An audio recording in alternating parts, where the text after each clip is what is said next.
নমস্কার নমস্কার সাথীর হেসেলে নতুন ভিডিওতে সবাইকে স্বাগত। সিজনের প্রথম আজ আমাদের বাড়িতে এঁচোড় হবে। মা না একটা দুর্দান্ত এঁচোড় চিংড়ির রেসিপি আমাদের করে খাওয়ায়, তাই মাকে বললাম তোমার যেহেতু চ্যানেল তুমি শেয়ার করো, সেটাই ভাবছি আজকে করব। কবে থেকে এঁচোড় খুঁজছি, আমাদের এখানে ঠিকঠাক পাওয়াই যাচ্ছিল না। আমরা তিনজন বলে এরকম মাঝারি সাইজের একটা এঁচোড় নিয়েছি। তোমরা যদি অনেকজন খেতে থাকো তাহলে অনেকটা বড় করবে। শুধু এঁচোড় হলেও করা যায়, কিন্তু যেহেতু আমার মেয়েরা আলু খায় তাই দুটো এরকম মাঝারি সাইজের আলু দেবো ভাবছি।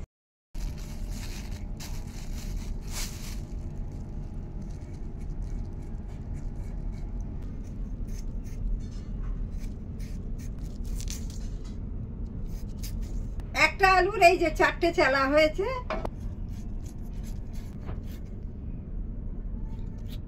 এই যে এই আলুটা মানে না,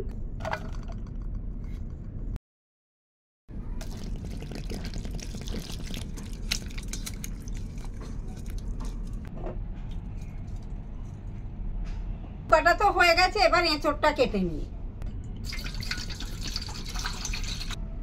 এই বাটির জলটা একটু নুন দিয়ে নিচ্ছি। এঁচোড়টা কাটবো বলে একটু হাতে তেল মেখে নিচ্ছি যাতে আটাটা না ধরে। এঁচোড়ের আটা লেগে গেলে মোটে ছাড়ে না। গান আছে না,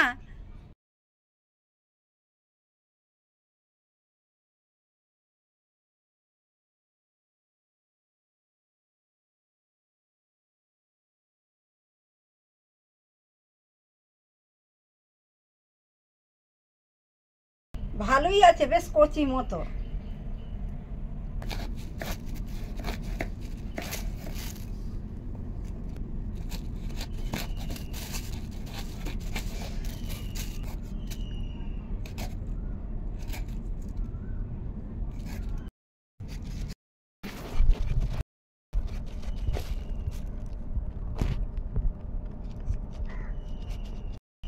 এইরকম ছোট ছোট পিস করে নিচ্ছি। এঁচোড় আমার কাটা হয়ে গেছে। বড্ড আটা, চারিদিকে যেন আটা লেগে যাচ্ছে, চ্যাপ চ্যাপ করছে। এবার আমি প্রেসারে দুটো সিটি মেরে নিচ্ছি।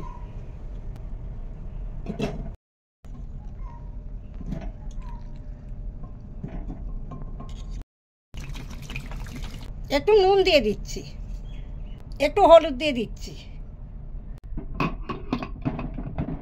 দুটো সিটি হোক, আমি অন্য জোগাড়গুলো করে নিয়েছি। তোমাদের বলে দিই, দুটো ছোট ছোট টমেটো, দুটো পেঁয়াজ, একটা একটু বড় সাইজ, একটা একটু ছোট সাইজ, খানিকটা আদা রসুন আর 4টে কাঁচা লঙ্কা নিয়েছি।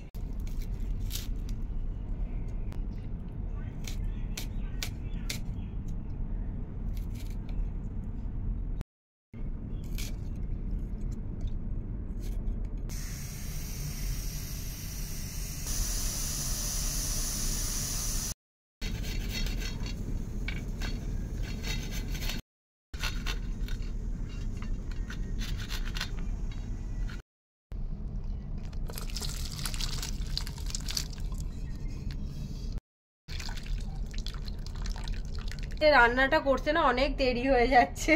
100 গ্রাম চিংড়ি মাছ নিয়েছি, একটু নুন দিয়ে দিয়েছি। এবার একটু হলুদ দেবো।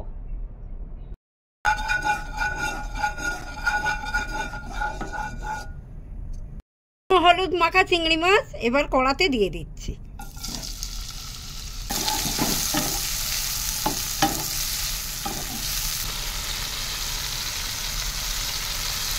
এবার চিংড়ি মাছগুলো ভাজা হয়ে গেছে, তুলে রাখবো।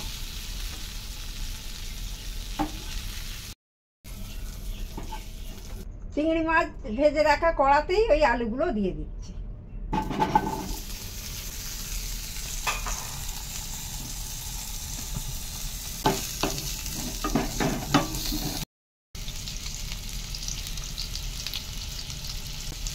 একটু নুন দিয়ে দিচ্ছি যাতে সেদ্ধটা তাড়াতাড়ি হয়ে যায়।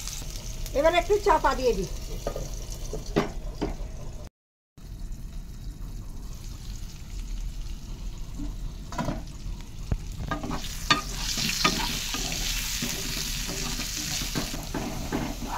আলুগুলো মোটামুটি ভাজা হয়ে গেছে, এবার তুলে রাখছি।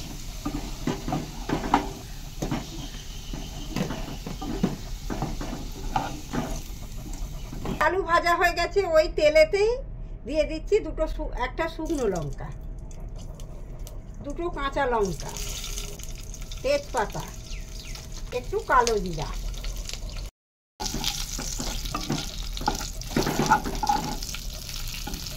এবার দিচ্ছি কুচিয়ে রাখা পেঁয়াজগুলো।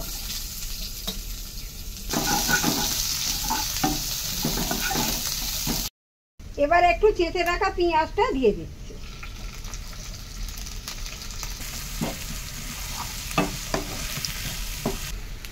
এরপর দিচ্ছি আদা রসুন। এটা ভাজা ভাজা হয়ে এসেছে, টমেটো কেটে রাখা টমেটোটা দিয়ে দেবো।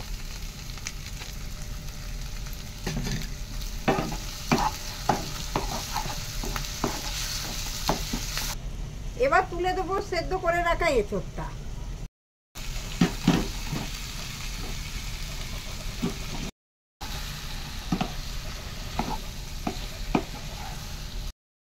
এবার আলুগুলো দিয়ে দিচ্ছি। চিংড়ি মাছটা এখন দেবো না, ফুটে উঠলে দেবো।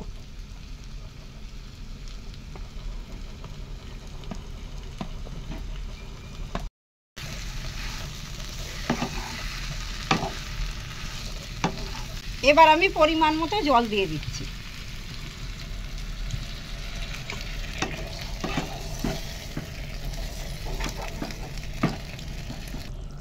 হলুদ দিয়ে সেদ্ধ করা আছে বলে অল্প করে দিচ্ছি হলুদটা। একটু গুঁড়ো লঙ্কা দিচ্ছি, কাশ্মীরি লঙ্কার গুঁড়ো একটু দিয়ে দিচ্ছি।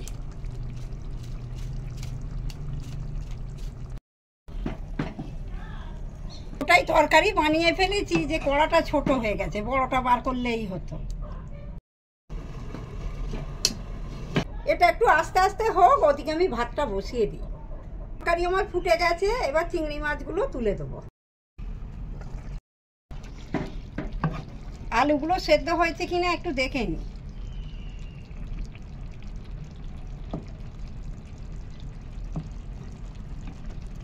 হয়ে গেছে।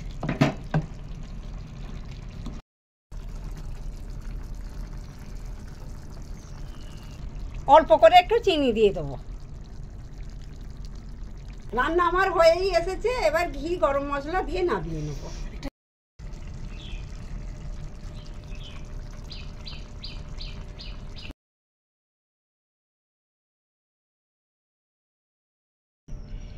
রান্না আমার কমপ্লিট, এবার চলো খেয়ে নিই।